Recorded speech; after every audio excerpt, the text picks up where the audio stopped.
delegation is already in the room. We are coming to a very interesting topic, and maybe the topic of our times regarding business and innovation and how we will go forward into the future, and that's artificial intelligence. And we are really happy that we have an amazing speaker. We are very honored that Professor László Palkovics is today with us, who is following him or on social media. Will see that he is a very busy man right now. He is traveling around the world and he's giving lectures on AI, which I think you did already this morning as well. So it is a very hot topic. I still try to speak a little bit longer so that people come in and can listen to you. But in all seriousness, I think it will be an amazing speech and topic. And now I'm out of my words and I give it to you, László.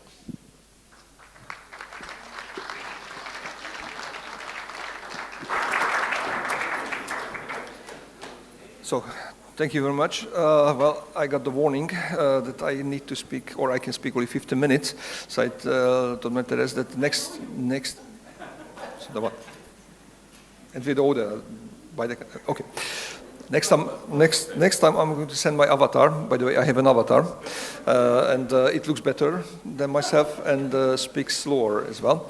And speak German, well, and 78 other languages, by the way, but yeah, I'm getting better. So thank you very much for the invitation, and I was asked to talk about my new role, or better to say not the new role, but the activities what we are doing. And I would like shortly introduce that strategy what we submitted to the government about artificial intelligence, what are the major elements of that and what is going to happen now. I can talk about that quite long. Now I need to do it in a short form, so I will try to do my best. Okay, I would like to listen to, I will listen to Judit afterwards, that's fine. Okay, it works. Hopefully you can see it. I cannot see that, but I try to do it from memory. So basically, artificial intelligence is not a new topic. There are big ambitions all around the world. Already in 2020, the Hungarian government joined also to those countries in the world and also in Europe who developed their strategy for artificial intelligence. Frankly speaking, at that time, artificial intelligence was still sort of game for the engineers understanding what is the neural network and supercomputing and so on. And we defined different directions, different projects, what Hungary should do. And actually, it was a good strategy, but artificial intelligence today is not a result of the innovation, not a technology, but this is totally something. That's why we needed to change this. There are different type of approaches in the world. I don't want to get into details. The two major approaches, China and United States. United States said, well, let's see what happens, do it. And seemingly it works. China set targets, regulated, but that works as well. So question what is in the European Union and what is in Hungary. It is a quite recent comparison of sort of readiness, readiness index. Where do we stay, Hungary, in comparison to the Central Eastern European countries? We are more or less at the same position as those are, which is not a big wonder because the European Union started to regulate only a year ago. What are we going to do in Europe? If we compare ourselves, however, to North America, the picture looks a bit different, just because of this very flexible approach from the North American governments. They are doing much better. They are investing much more than we are investing. It's not only the governments, but also the private investment goes to that. Research and development was started much earlier, and seemingly it functions better. And what is important that they started to generate an ecosystem. This ecosystem is still being elaborated in Europe. It's generally valid for all the European countries. There are some slight differences, but I cannot tell a country which is significantly in front of the other countries. So this was the input to this strategy. Why was it necessary to redo the strategy? There were different reasons. First of all, in 2020, 2020 when we generated our local strategy, still there was no European approach to the legislative environment. Basically, we generated, well, what are we going to do with the data? How are we control it? What are the organizations? What are the actors? Who are the actors in that? But now with the AI Act, the European Union generated a totally new situation. So since this is regulation there, it is becoming law in Hungary. So we also implementing the AI Act related regulations. Actually, we had 1 year for that. Many elements became already part of the Hungarian legal structure, and the other elements are being implemented by August. We need to do the next steps. We need to generate the AI office. We need to well decide about the other authorities that are we going to control it. But we are going to do that. Hungary has full commitment to this. Normally, we try to see the European legislative structure that we are over-regulating things. If I need to form an opinion from here and from my position now as a government commissioner, I should say that the current European regulation is not hindering us from anything that we can use. We can develop the AI ecosystem in Hungary and in Europe. Simply, it is just shaping a little bit the environment while it is protecting the citizens, but that's all. Basically, we can do whatever we want to do. And based on the AI Act and this environment, the European Union is also supporting this, but I will come back to that point later.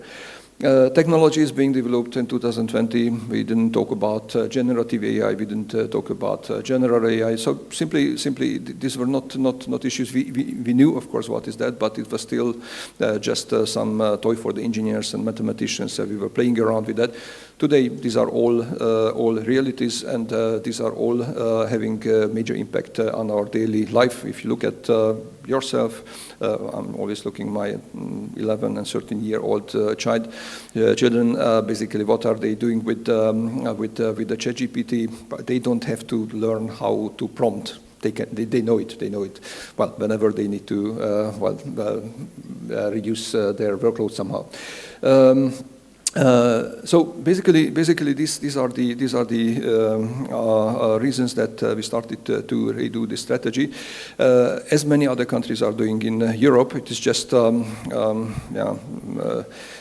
show that how other countries are dealing with this topic. It's more or less the same. The AI Act shaped it in a way that what is important. Definitely, we are following this direction. Basically, where the 2020 strategy did not still have the topics like the ethical parts. This is one of the most complicated issues, the legal and the ethical part. Technical part is, I would say, we can solve almost anything. Public sector use, that we are not doing very well, although we intended to start with that, but now we are accelerating that. And international cooperations, international governance, these are also two topics what we consider. Where do we stay? What did we achieve? First of all, the Hungarian Artificial Intelligence Office is going to be established, or that function will be established. We are defining the role and also the members of the Hungarian Artificial Intelligence Council. We decided that there are stakeholders who should have their voice actually in a sort of organized form. So that's being established. We also established it's a company actually, Center for Regulatory and Ethical type of issues. As I said, with that we are still not at the beginning. There were two approaches. There were countries who said, okay, our legal structure is good enough to regulate anything which is coming. We don't have to have special regulations for artificial intelligence. Other countries like European Union, we wanted to do something different. Let's see what happens. We did a lot actually in 2020 as a result of the strategy there in the research and development and innovation processes, mostly run at universities and research institutes. We this defined new structures, for example, the chain of the national laboratories, where we tried to convince and force actually the Hungarian actors to cooperate with each other. Normally in Hungary we are not very cooperative, so we like to do everything alone. But we have only 10 million people here, so it's better if we sometimes cooperate. And actually they were good things, because especially those national laboratories like the Artificial Intelligence National Laboratory, Autonomous Vehicles National Laboratory, they could combine the different actors, and they are cooperating with each other. So that's why I will make a proposal actually to finance this also in the future. We started to build up the supercomputing capacity beginning of 2022. We joined to the Euro HPC program, and we also won the support of the European Union. What this process is going on now, 35% of a 20 petaflops supercomputer will be financed by the European government, by the European Union, and the rest by the Hungarian government. We just recently signed the hosting agreement, and we are going to start the specification, and roughly in 2 years we are going to have this computer. It's the normal time for that. We will not lose too much, because there are different constructions as what we can use in Europe in order to join to the European ecosystem in different way. What we missed, and I think that this was the biggest, I should not say failure, simply we didn't do what happens. We set a target in 2020 saying that we need to start the data economy. Basically use the data as an asset and provide it to those who wants to make business out of that. So it didn't happen. What is the reason? Frankly speaking, we don't know. Yesterday we had a large meeting, different ministries, and we tried to understand why we cannot really run this data economy type of issue. The NAVU, that's the National Data Authority, their task is to organize the data together and sell it, give it to those who wants to have this data. It functions, legal background is there, still doesn't work. Most probably the data owner, the original data owner, they are having difficulties with this. So now we need to see how can we force this. But there is no reason why it should not work. So that was the only thing what was not so successful, what we decided in 2020. Education plays an important role. We also joined to the Euro. Well, actually Sweden started this AI challenge. AI challenge means that they set the target as we did as well. The 1% of the Hungarian population is going to get a sort of a certification that they accomplished some artificial intelligence studies, and 10% of the Hungarian people will confront themselves with artificial intelligence. We did this actually. We generated a YouTube video. It was pretty comprehensive in 2020. We talked about, more than 4 million viewing we had. We hope that it means at least 1 million people. So that was okay. But again, it was 2020. Now we need to restart it.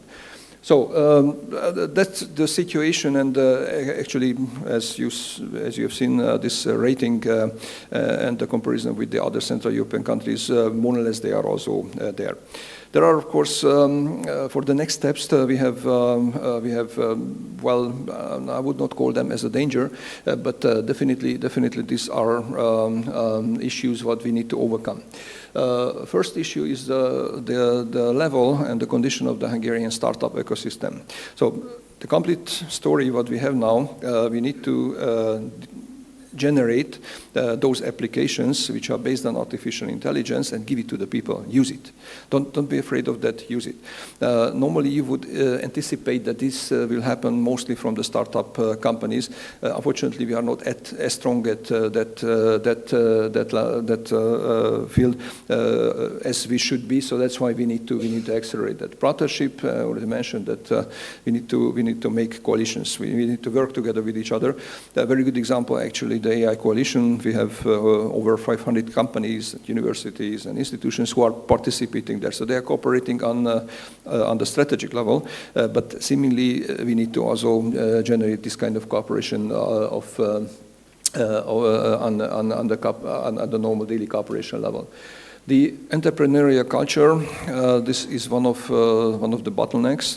Altogether, we have 900,000 companies in Hungary. 1% of them are the big companies. The rest are small and medium enterprises, and they have been practicing it since 30 years. I mean, they need to compete with the 300 years old German SMEs. It's a task. So they had 30 years for that. So now we need to find the solution that how to increase their abilities. In the previous talk, I've heard also about the supplier development, SME development. That's one of the biggest headache for the Hungarian government. How to do it? Now we see the opportunities with artificial intelligence that we can do it. We have a good partner, the Hungarian Industry and Commercial Chamber, who actually, feels responsibility for these companies, and we started to have programs. One of them was already announced, the second is going to come now. They provide a tool via the Chamber of Commerce and Industry to the small and medium enterprises to use AI, for example, as a legal advisor, as a business advisor. So these are being generated, and that's already there, so they will have an access to that. They could use it, and we are going to go further on. This is one of the biggest problems, and okay, lack of digital competencies, that's also something we need to take care of that. What is happening now, as I mentioned, 2020 we generated the strategy, 25 we renewed the strategy. We are not so brave as we were in 2020. Now we said, well, we are going to review the strategy every year because the complete AI is developing so quickly, and I do not have an illusion. We are at the very, very beginning of this whole story here. But the speed of the development is very high. So basically we are going to review the strategy every year, and if we need to modify, then we should modify. Important thing, and that's what actually the strategy starts to reflect. It's not only government, actually it was generated by the Hungarian AI coalition, and we also added our parts to that. But basically the basic element of the strategy, let's start to use it. So don't wait for somebody always. We are always waiting for the big companies, for the government, for the EU, for the technology. No, please use it. It's the whole story of artificial intelligence is not new. I mean, I remember I wrote the first scientific article in 1993. It could be seen that how old am I, and about how to use artificial neural network for an onboard ad hoc modeling. So the technology is there, and it didn't change a lot since then. I mean, our mathematician friends, they started to give interesting names and whatever. But the basic technology is there. It's not a brain surgery. It's not complicated. Important thing is that we should not let, for example, a small medium enterprise to be confronted with how to train a network, what is the network, how to get the data, but give him already a usable solution. So that's what is going on, just to understand. With the Hungarian Statistical Office, we are making a structure for we are going to select some 30,000-40,000 companies. We have all the data in time series since 2008, and we are going to train a network based on those external data. Plus, we are going to add the business data, the environmental data, and we will ask questions of this model. And if you want to use the past data for some future prediction, or what will happen if I'm going to make a new company now, then you can do it. And it's important that they will have an access to this model very quickly. It will happen actually, I would say within a month we can demonstrate it already, and we are going to go deeper. So that's the basic structure. Actually, I don't want to go into too much of the details, because I would say that many of you got the current version of the strategy, because I assume that you are also a member of the Hungarian of the AI coalition. There are two major elements of the strategy. One of them is the foundation pillars. This is what the government needs to do mostly. Things like regulation, infrastructure, we already talked about shortly. Education plays a very important role. So I would say that if we talk about education, I would have a vision, and that's also in the strategy, that from the kindergarten up to when we start our pension, that we need to use the AI as a subject which is educated, and use the AI as a tool which helps with the education. So these are the most important things. We have all the tools for that, by the way. So it's we can generate virtually anything. We have all the tools that take a 60-year-old document like the Hungarian railway standards and try to teach them to somebody. It's a really good tool, like what we did, and an avatar, not necessarily mine avatar, but somebody's avatar can explain that. And that's it, and it works very well. So basically, and of course, start the data economy operation. So these are the major elements. It's detailed. Actually, this presentation you can put to the website, but it's all in the strategy actually. What I would add, just one point to this, that the development of the applications, that's not only our problem, but that's also a problem at the European Union level. That's the reason that they also defined a new structure. It's a sort of subsidy structure, that the so-called AI factory. In the meantime, they have also AI gigafactories. The AI factory means that if you have supercomputing capacity, then you will get support for building a application ecosystem around this. We started to do it as well, even if the supercomputer will arrive later, but we are going to join to the Fraunhofer-Jülich data center. It's actually the largest one in Europe. We already submitted the application to the supercomputer together with them, and we will start building up this ecosystem. HUREN, the Hungarian Research Network, is going to be the coordinator, but here we are anticipating all the stakeholders. So that will be started very soon. So that's important thing, because then we cooperate with the others. Education, actually that's the most important point. On the 5th of June, exactly, because that's actually the 125th birthday anniversary of Dénes Gábor. So he's one of the Hungarian Nobel Prize laureates. We are going to announce, or we are going to show the new education structure. It's more complicated. I mean, it's bigger and nicer than it was in 2020, but we are going to launch it. We are going to provide it to anybody who wants to use it. If DialogUngarn wants to use that, we will be glad to give it away. Now we can generate it in 78 different languages, like you have seen it with my avatar, and then try to do it in a wider environment. Parallel to that, universities already made a proposal that what kind of new courses they will introduce. Complete bachelor courses, Bachelor of Science or Bachelor of Profession, also master courses will be established, and now we are working on that. How can we bring it to the normal school and also the secondary school level as well. Research and development, we need to accelerate that as well. Of course, wir müssen die Kirche im Dorf lassen. Wie sagt man das auf Englisch? Egal. So basically, we need to know our limits. Basically, that we can of course do many things on the mathematical part. That's the rainy research infrastructure, but actually here the application is more important than the general purpose research with this. Although we need to make research in fields like the robot controlling and autonomous vehicles, we are very good at that. Bosch with Zalaegerszeg together, now we see that we are cooperating there as well. But nevertheless, application development, that's what very important is. Yeah, that's it. What I wanted to say. And the other component of the strategy is basically where do we want to use AI. We defined basically three elements. One is for the society, the other one is for technology, and for business. I think that I talked already about business applications. I think that's the key now, especially for SMEs, because I have no doubt that the big companies are using that.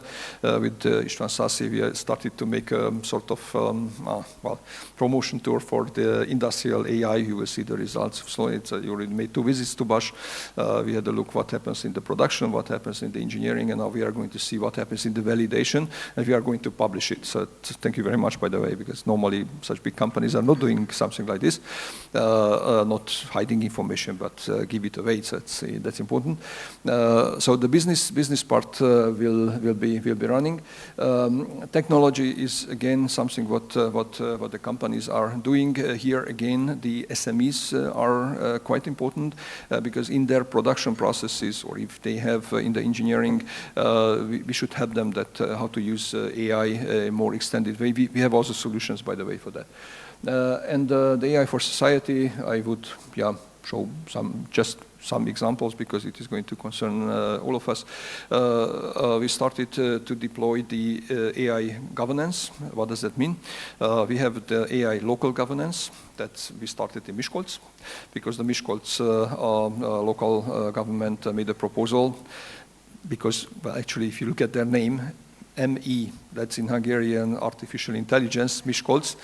Zalaegerszeg has difficulties with that, but anyway, so they initiated a process that how to make a database governance for local government. So that's one initiative which is running. With the regional governance, we had already the definition that what we are going to do. That's kormányhivatal and those kind of things. They have many data and they have very good processes and they have a functioning organization, but it could be developed.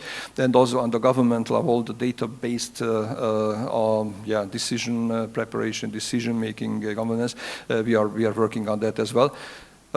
We have a lucky situation because in Hungary we have, well, in a centralized form, a lot of data. So statistical office, the health data, the transportation data, energy. So these are all elements where we can use it. And in fact, we are using it also today. So I'm talking about future applications, but in fact, we are using it also today.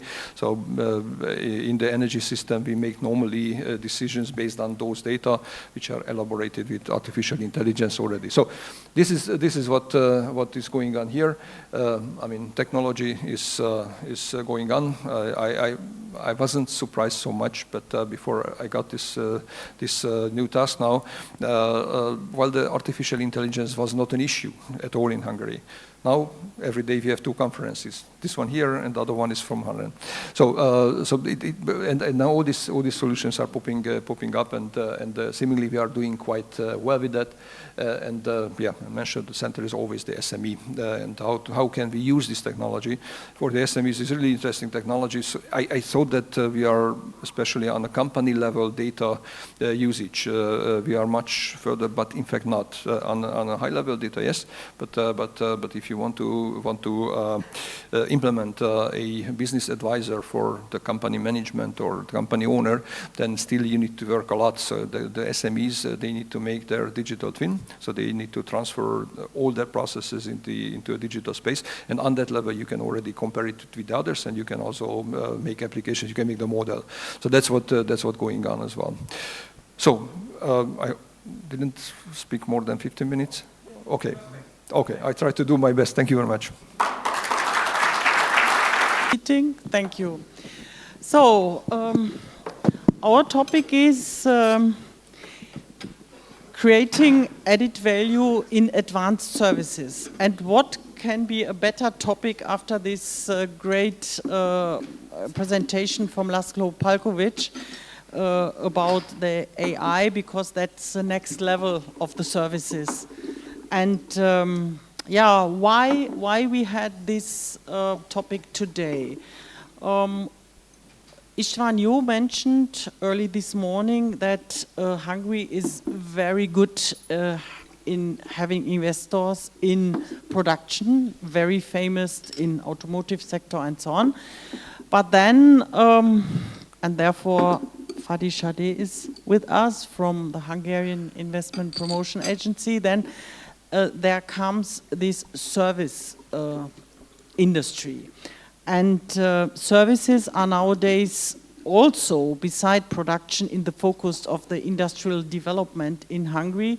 And of course, not only transactional service like bookkeeping, translation or whatever, but advanced services. And what does this mean? What are advanced services? And I'm also, beside DialogUngarn, member of the Board of Trustees of the Miskolc University. And therefore, I'm pleased to hear, and the mayor of Miskolc announced that already on a conference what we had on Tuesday, that Miskolc will be a test platform for this AI services on the municipalities. And I think it is also very important that the universities produce the capabilities for this. And last November we had a conference, higher education as driver of services, of business service centers. And therefore, so I have now here, I start with Péter, a CEO who runs a business service center here in Budapest. I have with me Judit Varga. Nowadays, she stands as a representative of Tigra, a big Hungarian IT group. And we have here Eva Eötvös as a user of services, or no, you are offerer of services of DHL in Hungary. And we have Fadi as a representative of Hungarian Investment Promotion Agency.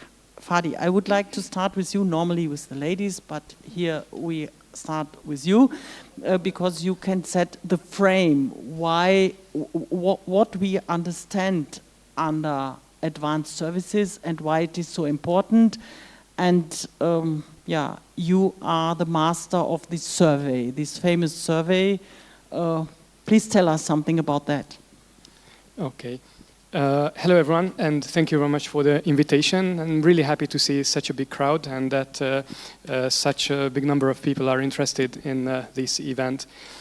So just getting back to the question, what are advanced services? I don't want to disappoint anyone, but I don't have an exact definition for that. Because if it's a contextual word, you have to compare different kind of services to see what is basic and what is advanced, and it is evolving day by day. So what is advanced today may be something basic 2-3 months from now.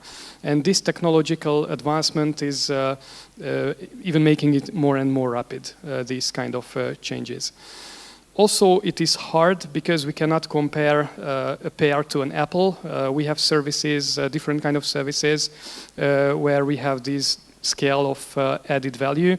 So just speaking about business services in Hungary, it's really colorful. We have engineering, we have legal solutions, we have consultancy, we have IT, we have research and development, and many other activities. So it is hard to compare them and to create one definition. But I would say that there are something similar if we talk about how we can measure if something is advanced.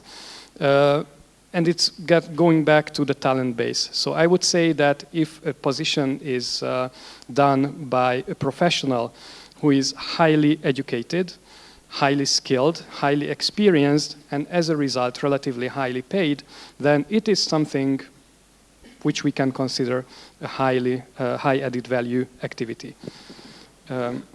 Thank you for this first introduction, and I can recommend only everyone to go to the website of HIPAA to see there the study, what Fadi mentioned, and there is also a quite nice video, and we will put that as well together with the presentations László Palkovics mentioned and also István Szászi mentioned. We will send it to all of the registered participants, and we'll put that on our website as well. So this video, we showed it together with Martina on Tuesday in Miskolc. It was really impressive. So, but let's come to one who do the advanced services. Judit, first of all, what you are currently doing in your new role, and what is Tigra's portfolio? Please tell us about that. Thank you very much, dear Marie-Thérèse, dear ladies and gentlemen. Good afternoon to everyone. I am very delighted to represent here Tigra. I am the International Business Development Manager as of last September. And this company is a beautiful group of old friends, because in its history of 30 years, we can see that the core colleagues, the core team is still the same as college university friends who established this company, which made itself to one of the front runners in the Hungarian GovTech IT sector. So This story started 30 years ago, and there was a vision of a reliable and a future-proof information technology.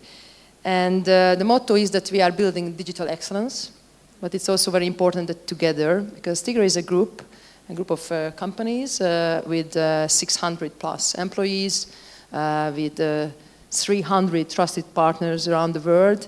And thanks to its very wide-ranged portfolio, we are servicing every day more than 3 million people from the heart of Central Europe. You may not notice if on an average day someone sells real estate or uses public procurement or God save us from this, but calls an ambulance car. They are systems which were designed, drafted, built, and maintained by Tigra colleagues. It also empowers us with the skills of being able to perform under huge daily pressure. So if ambulances and the national rescue system is quite a huge responsibility for IT workers.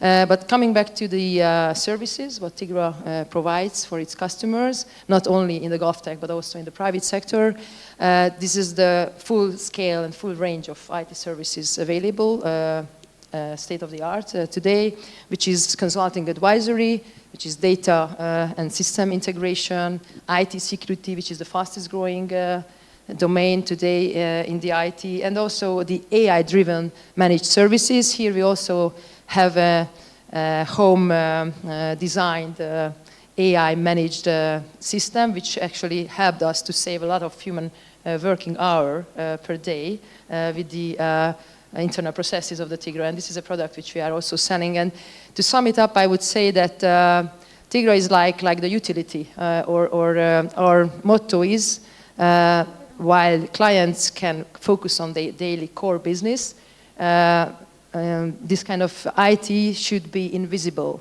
It's like electricity coming from the wall. And this is what we would like to provide for our clients. And just one little note about Germany. Tigra has a big part of its story in Germany. Many of our leading senior engineers, they were trained there under German client requirements, which gave us a very high value added when we came home and we started to be active in the Hungarian market. And now our aim is to get back to Germany, be it German investors being active in the country or abroad.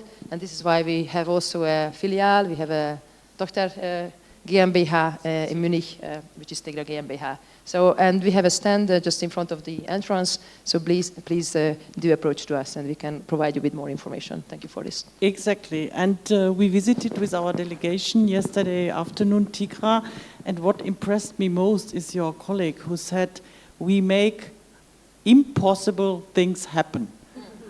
Yeah. We do the undoable. Yeah, we do the undoable. So, and we are used to work under pressure. And this is in IT sometimes really a crucial success factor.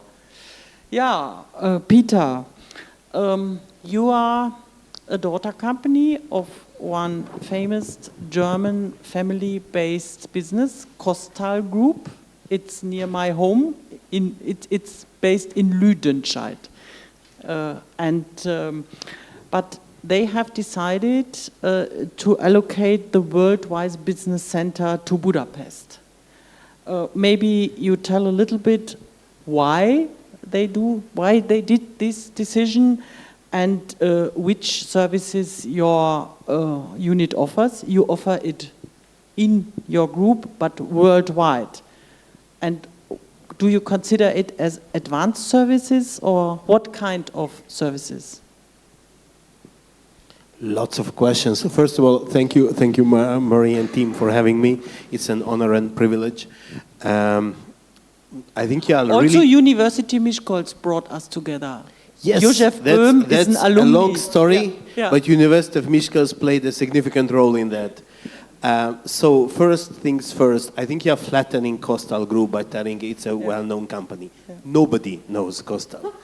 And that's the reality, because we are not branded. We have very few branded products, but if you drive any car in the world, there is a very, very high chance that you touch some KOSTAL product. If you don't, probably you open the hood, you have something made by KOSTAL under it. So we are an automotive supplier with a very proud heritage, 113 years. It's a classical German Mittelstand. I learned the word when I joined because it's not really very well established segment in Hungary. And companies like Tigra, who are not too big, not too small, but significant players and give the backbone of the German economy, for me it was a learning journey, how many of them and how important they are in the economy. And I think that's also setting an example for Hungary. And in KOSTAL, the focus is automotive, but there are also other areas because the company is very strategically diversifying the portfolio. So we have solar, we have chargers, something related to the technology that we do, but a little bit with a twist or with a different market. Recently we acquired a company called Compleo and Valence, which are doing chargers and software for intelligent charging, vehicle to grid, and all these kind of advanced things. But probably you didn't come here to listen stories about KOSTAL. Going back to the services, you asked many questions. One of them was, if I remember, why? All companies who want to establish business services, they go to a consultant. The consultant tells them asks them the same questions, gives them a very similar list, and they go on a roadshow and try to decide. And to be very honest, in Central Eastern Europe, the price is similar. The language skills is similar. It's not dramatically different, not like 10 times better or worse. And what makes very often the difference is how did people feel, whom they met, what was their impression there. Because guess what? Some people who are sitting on that committee, they need to tell to their spouse that, oh, by the way, we are moving to a place that you probably don't even know. And it helps if it's a place they know. It helps if it's a nice country where there are schools, where there are languages, where there is culture, where it's not just cheap. So in this respect, I think Hungary is positioned well. But at the end of the day, these decisions are very often made on the personal impressions. Maybe I share a little secret that we work with HIPAA. In my previous head, I was heading the business service for Lexmark, an American printer maker, for many years, and we've been cooperating with HIPAA very happily. We get subsidy, but that subsidy went away. It was done, and we still kept the cooperation, trying to help attracting new investors.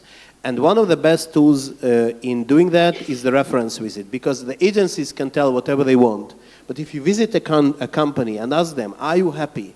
It's very difficult to lie in the eyes of somebody. So it's very genuine.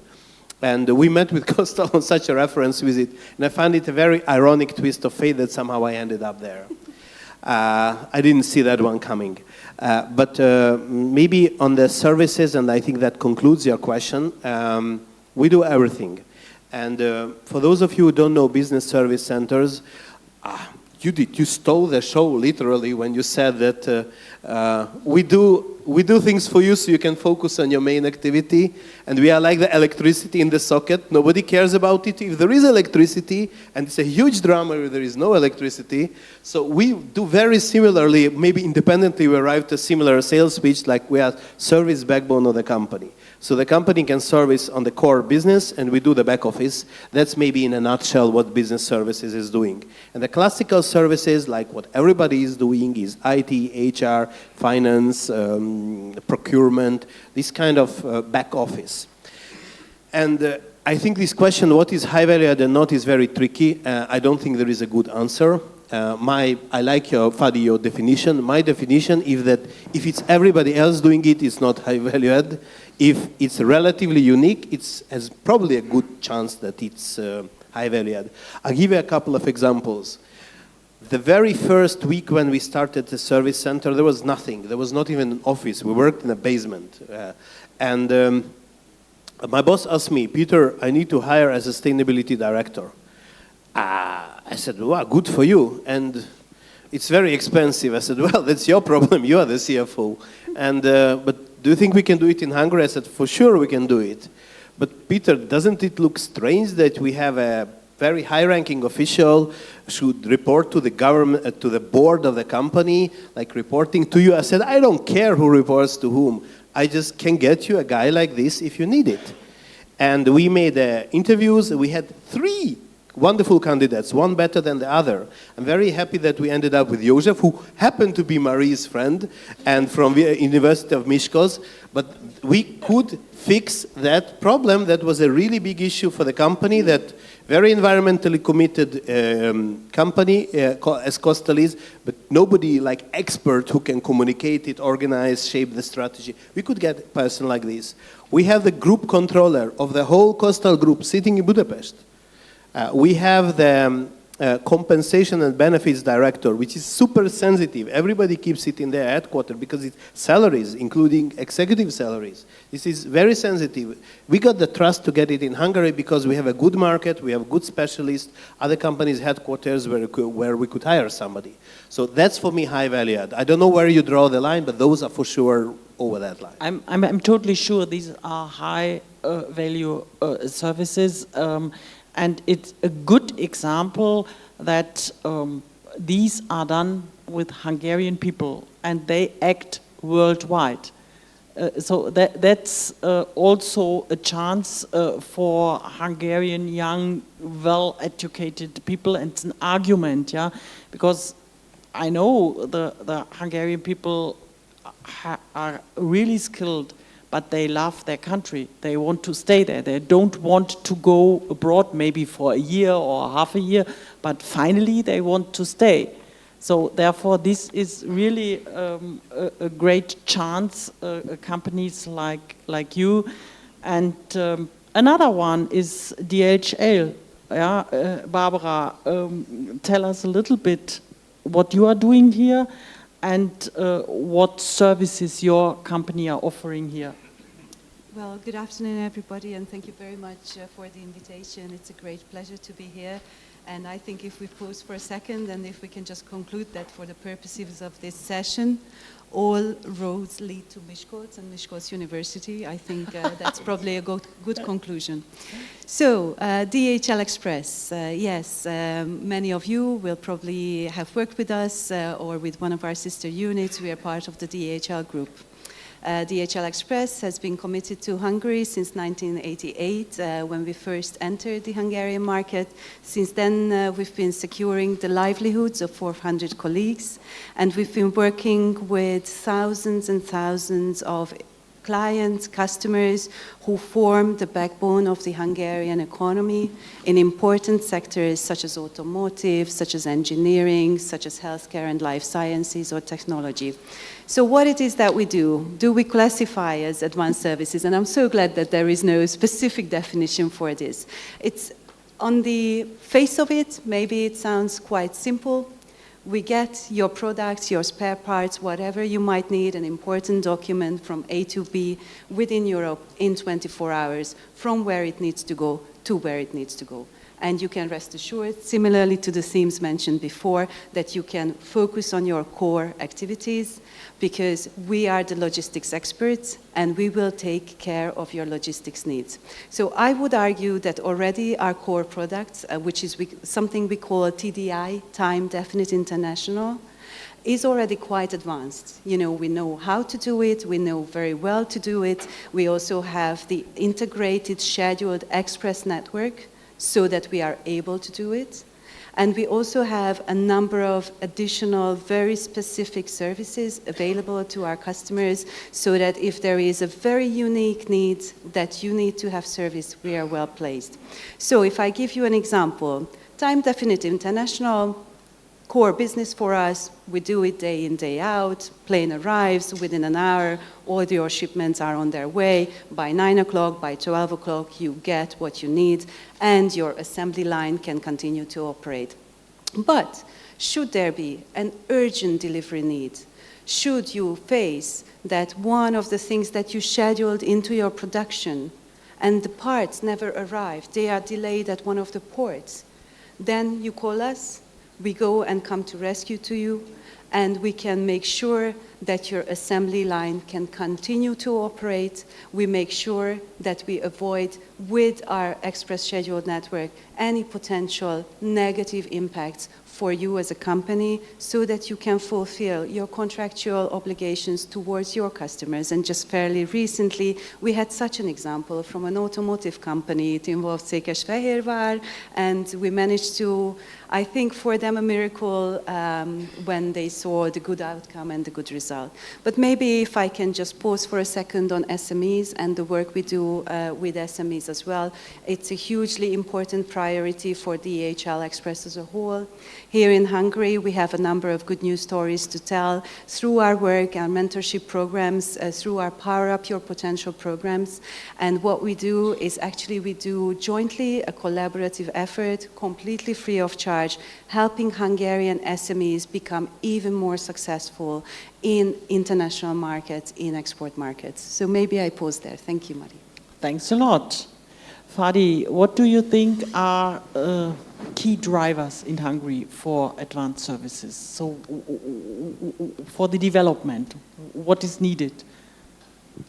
Yeah, so first, what we have already been talking about, that the most important element of advanced services is the people who are working within these companies.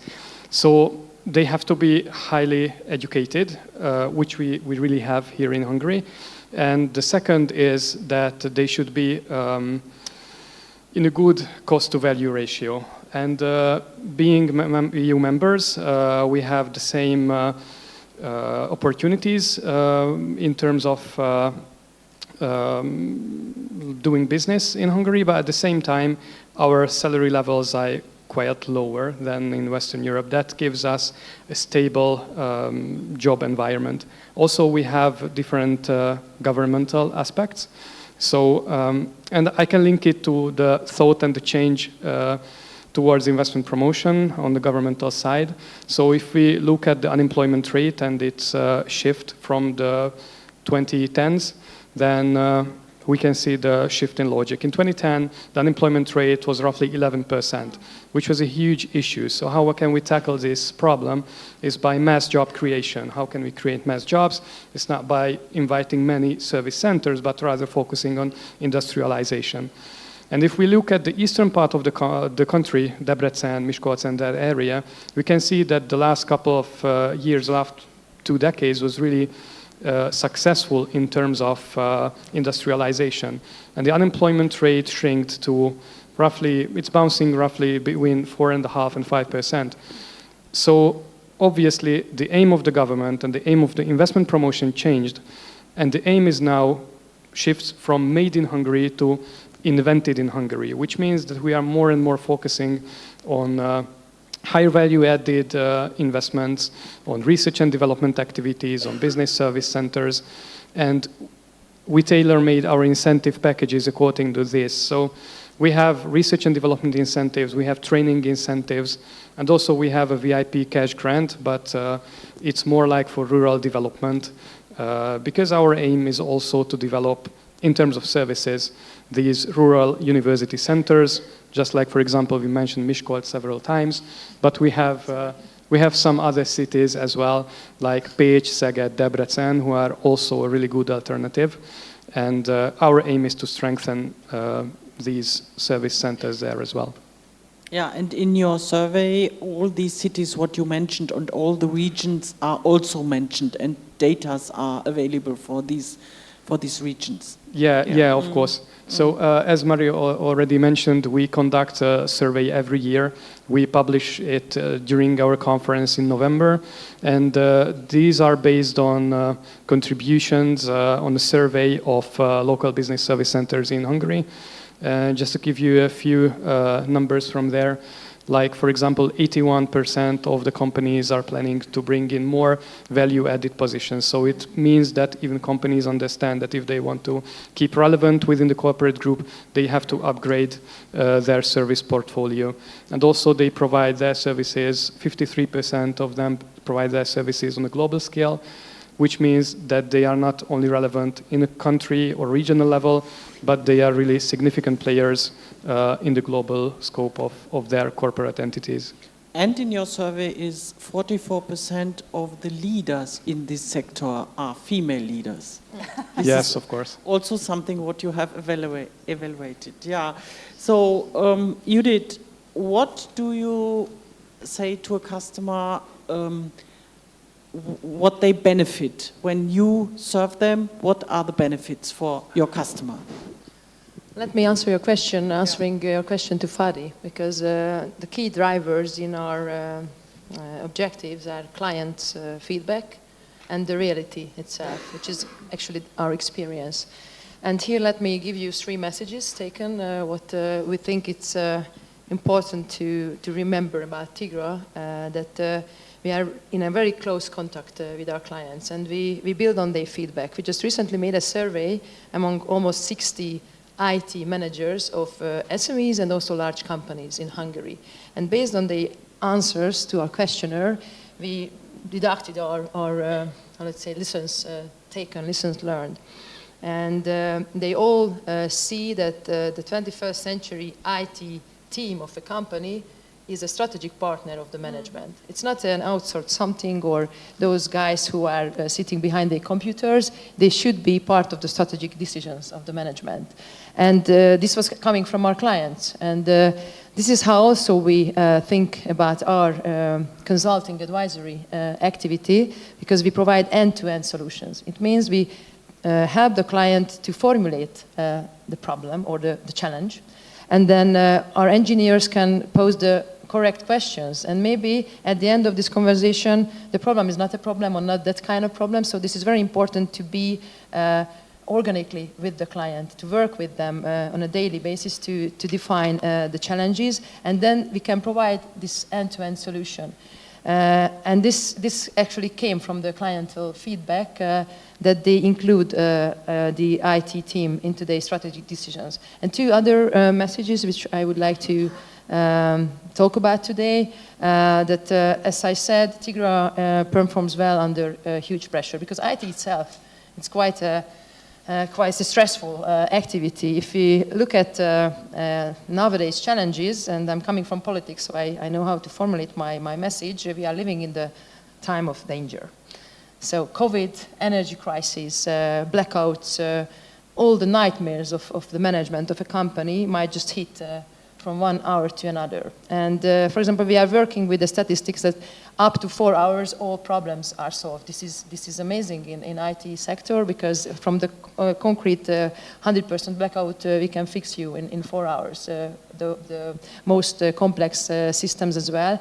So we have packages where we help management to feel secure against those crisis situations. This is the crisis management, and we see crisis as a chance to advise clients how they can actually renew the IT systems and technologies. And here comes, which flows actually from this second message, my last and third message, that we have a lot of, we evolve the portfolio in the so-called legacy services, because I think it's an everyday challenge, especially for smaller or medium-sized companies, that they already have something. Everybody has some kind of IT infrastructure, and this ever-changing world frustrates management.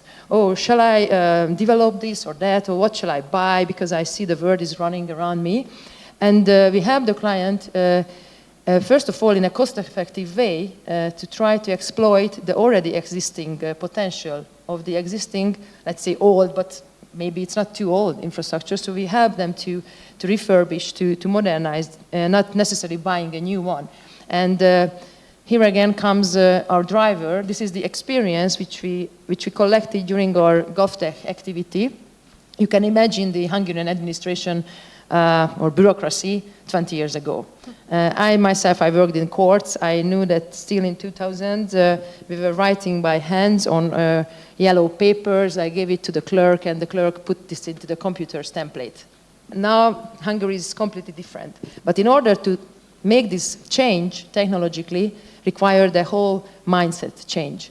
And Tigra's engineers who programmed the GovTech systems, like the new electronic, let's say, personal status documentation of Hungary, they actually were bumped into the bureaucrats who wanted to preserve their own methods, because people don't like to change.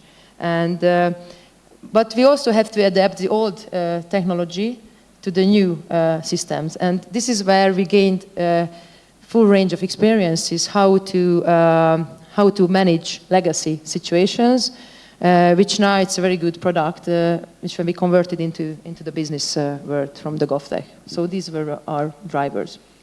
Thanks a lot. Now, everywhere it was mentioned that people are key. So they are, everything depends on them.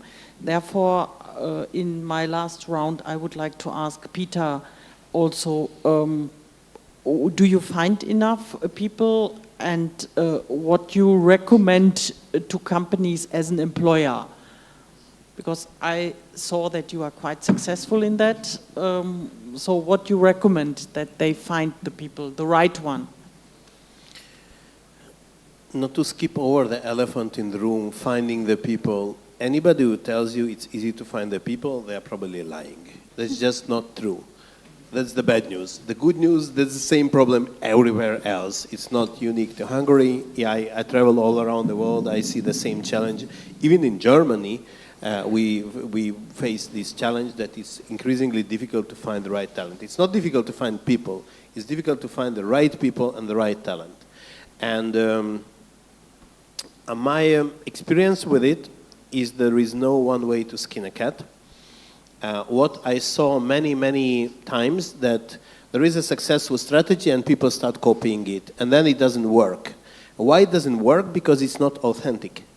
I think if there is one common theme that I see it kind of works is authenticity. Be who you are. Own it and accept yourself as you are with all deficiencies and advantages, and don't sell something that's not true.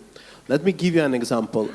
Marie, on one of the previous meetings we had somewhere, sometimes in the world, you mentioned that KOSTAL is really good at the sustainability, and this is a strong selling point, especially to the younger generation who want to have a purpose, want to have a meaning. And I wholeheartedly agree with it, but you recommended to me that, oh, why don't you recommend to the other guys do it? I said, well, it depends. If you are sustainable, this is a very good selling point. If you are not, it's ridiculous. If you are never been caring about the environment, it's fine, but then don't say you do. The CEO going painting fence in the kindergarten, taking a picture, how sustainable and CSR we are, and then riding a bicycle in front of the camera and then sitting in the Hummer and going home and nobody sees, that doesn't work. The people are not stupid. They have access to the information instantly. They can Google it, they can look at the Glassdoor, you cannot really lie. So being genuine what you are and owning it. We happen to be very lucky. We are a cute family-owned company doing a non-controversial product. We are really just fortunate in that. That's not an achievement. It's easy to sell because it's a good, I would say, service. But that's why we are using that as a selling point. We also have cutting-edge technology. We have for research and developers. That's also a good selling point. But not being who we are doesn't help. I don't know, Andres, am I allowed to share? Okay, he says it's okay. So, Mr. Brown, we had dinner yesterday evening. We just met and we were discussing, they are considering, they are doing elevators for disabled people, and they noticed that in Hungary, unfortunately, it's not great, the infrastructure. First of all, it's an opportunity, and that's what they're exploring. And second, maybe Hungary is good for investment. I think they're hesitating in that regard. So Fadi, you and team have more work to do there. But that's not really the point. The point here, we were discussing about how do you get people. And my message was that you happen to have a product that's a very good thing. Anybody who works for your company ever in the future, they can go and tell their mother and their friends that I'm working for a company that makes a product that makes people's life better. This is a good selling point, not copying somebody else's slogan, but using your own strengths. And it doesn't have to be perfect. Like I noticed, again, hopefully nobody will object that it's a very clear megatrend now that the defense industry is on the rise because of the circumstances everybody knows. Not everybody is happy with that. Some people are saying, oh, I want to have something cuddly and nice and those weapons. It's okay. Don't hire the people who are objected. It's fine. We respect that. But then the message should be, we help to protect Europe. Or whatever it is. I don't mean to pick on any industry particular, but my advice, small or big company, know your strengths, know your unique selling point. I think that was mentioned on the keynote presentation. Know your USP not only to your customers, but also to your people, and sell it. Don't invent new things. That's a really good summary at the end, sell it.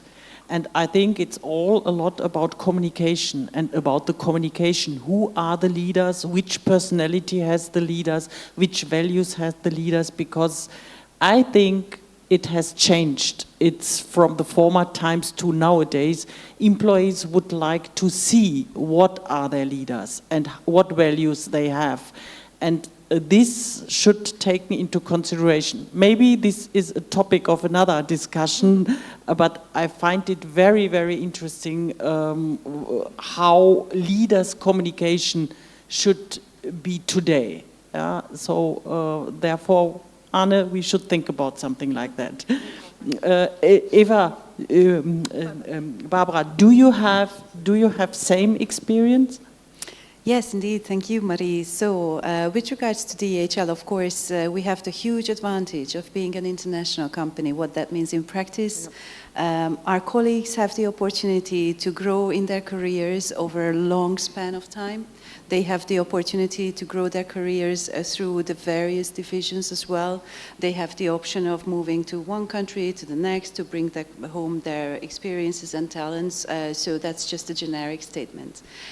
To be more precise, when it comes to the Hungarian labor market, or as a matter of fact, I have a regional role, and pretty much everywhere else in Central and Eastern Europe, workforce, recruitment, retention, trying to find the best people is a topic, is a hot topic. And because of that, all of the companies, DHL Express included, we need to take care, we need to look after our employees. A really good example 2 years ago when DHL Express Hungary became a family-friendly company.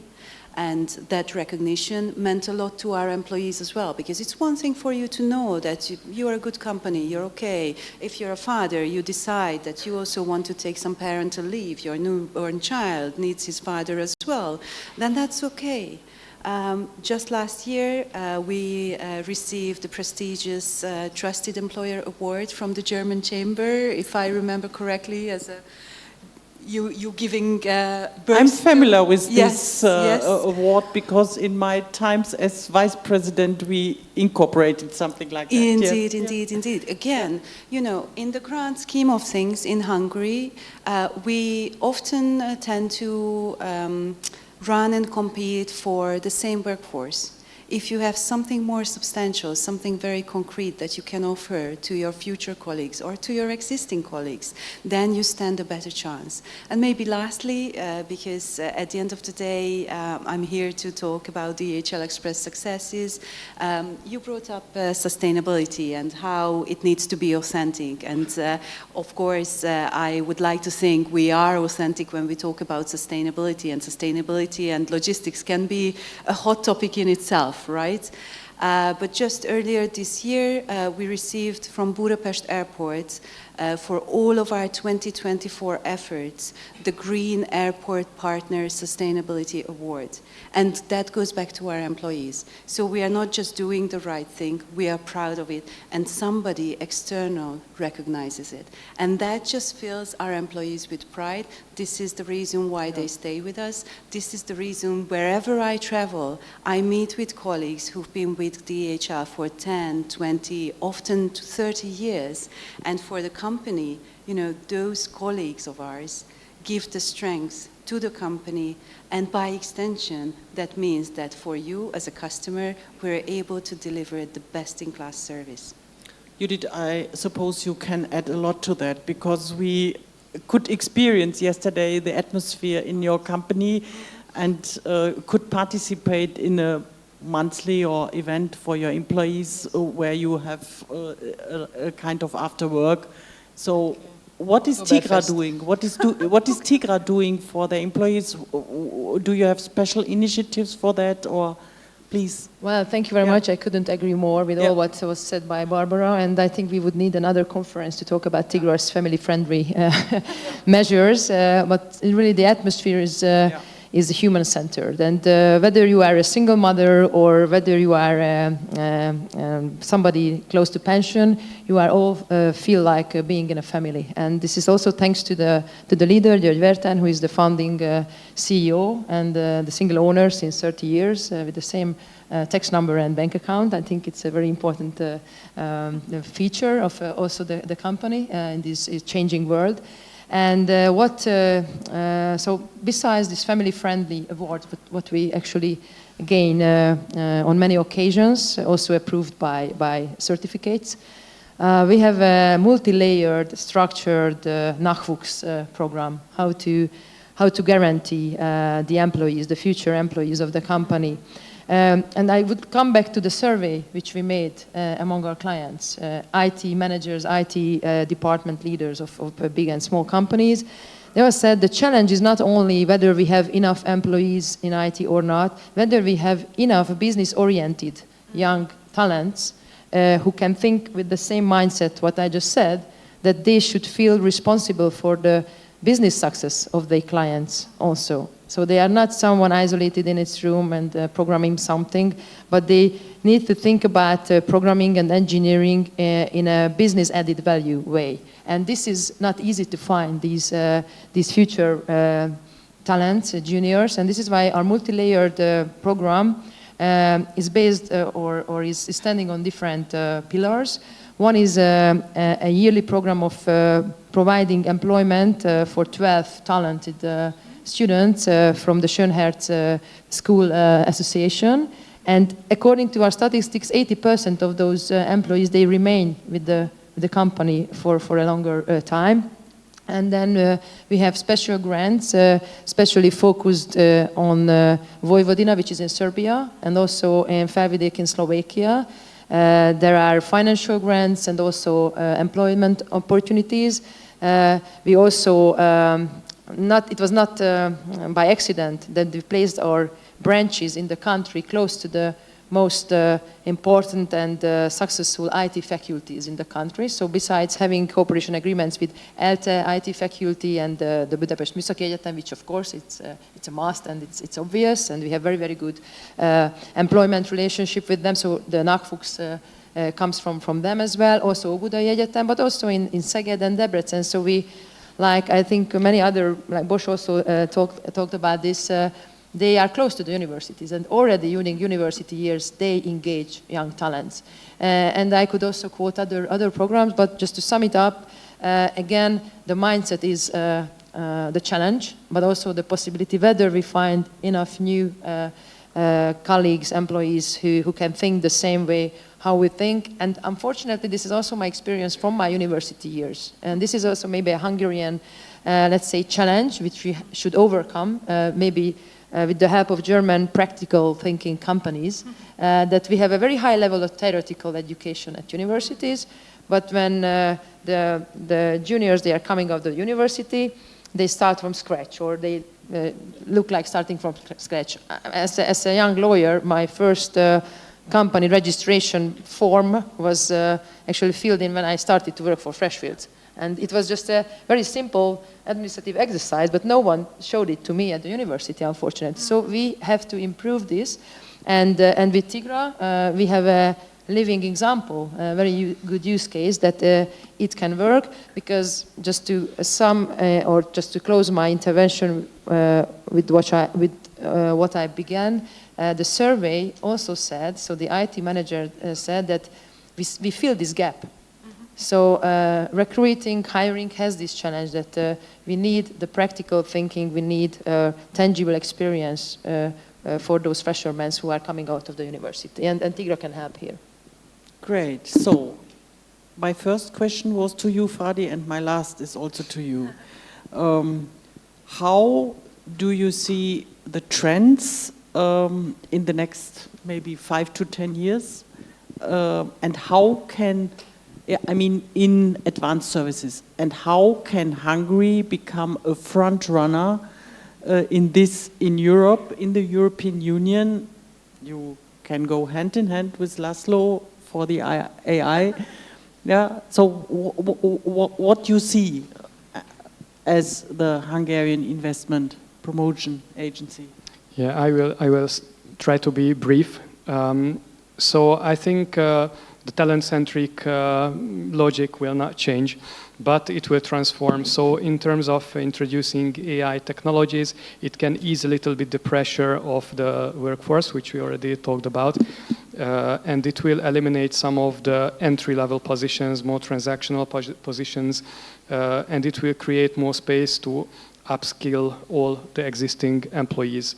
And many companies already stepped on this way. So just referring to our study, 51% of business service centers in Hungary already implemented some kind of AI technologies. 38% are in the way, so they are working on something.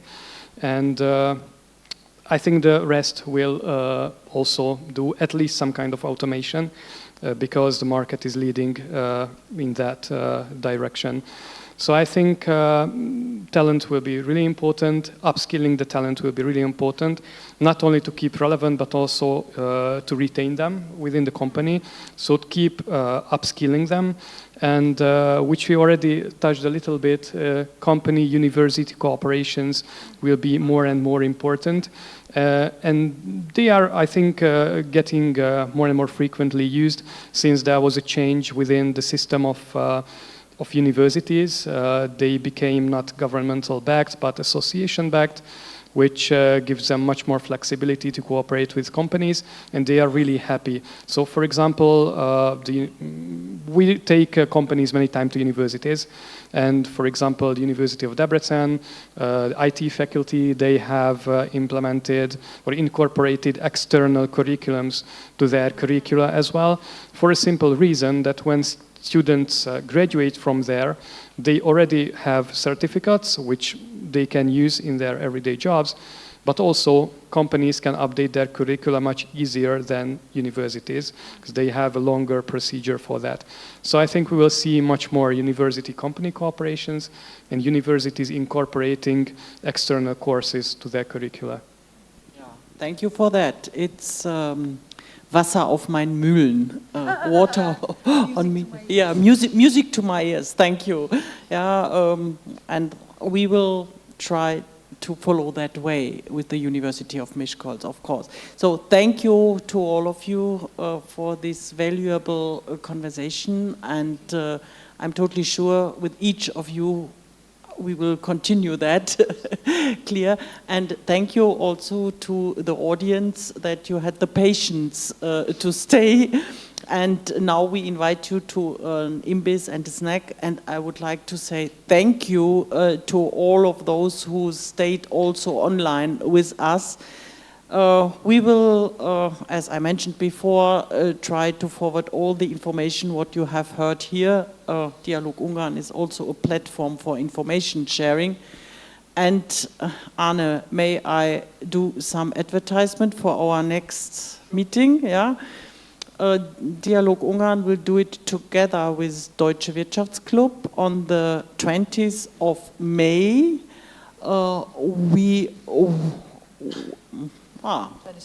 The next one will come on the 20th of May. We will have a discussion, women careers in Hungarian business. So Judit will be again with us, and Andrea will be again with us. You will hear a little bit more about our personal experience, and we will do it vice versa. Arne will interview us. I will be also on the panel, so looking... Yes, no, I invite all of you, so women and men, please, because we would like to share our experience. We can only make step forwards together. So then, now the new chart. Of course, we will continue this tradition of German-Hungarian business day. Today it was the 4th time. Arne, we never expected to come once a day to the 4th, but here we are, yeah. And we will have as well a 5th one next year. Please note already, 23rd of April 2026. Next year Easter is a little bit earlier. It's already on the 5th of April, so therefore we can have it earlier. And we are looking forward to have you all as guests as well. And István Jó agreed this morning to us that he will be do it again with us together. So, Fadi, something to develop. Work will not end. Martina has gone, but we will continue our cooperation. So, and thank you now. You advised.